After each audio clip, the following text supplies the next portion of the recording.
I'm sitting at the bottom of the steepest mountain I've ever accidentally rolled down. It's just me and my 70-pound red pack, with the chest strap still uncomfortably choking my neck.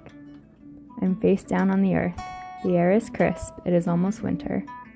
I can tell from the sun that it is probably about 4 p.m.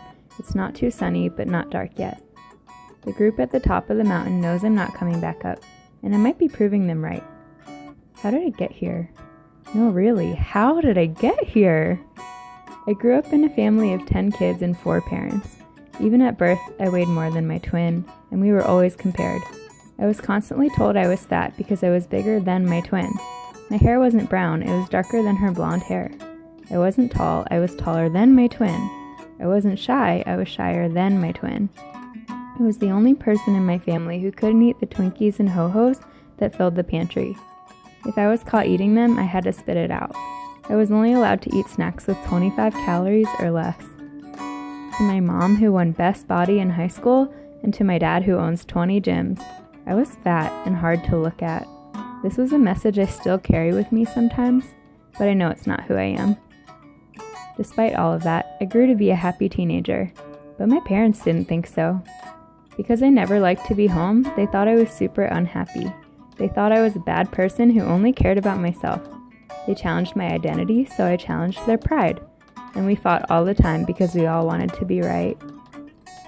5 days after my 16th birthday, in the middle of the night, I was taken to live in the Blue Ridge Mountains of northern Georgia. Crystal and Ralph picked me up from my house, telling me my parents had warned them that I would refuse to cooperate and be absolutely rude. They were told to expect to hate me. But Crystal and Ralph told me that I was the nicest, most cooperative student they had ever picked up, and that it was a pleasure to work with. Then I was stuck in the mountains, brooding over the fact that my parents didn't know me, no one knew me, and I shouldn't have been there. One day, we all climbed a very steep mountain, all of the girls struggling to go up the left side. So I went a different way. Almost at the top, I took one wrong step and rolled all the way down. I've been down here for 3 hours. Everyone expects me to stay down here, and I'm gonna prove them right. Right? Wait, just because they expect I'm gonna stay down here doesn't mean I have to. What would Charla do? So I climb all the way back up, and they're cheering for me for choosing to be who I want to be. That's the moment I let go of the part of me that gives other people control over my life. I chose to be myself. I chose to figure out who that was in every moment. And then I cheered for myself too. Now I live my life as Charla with a capital C.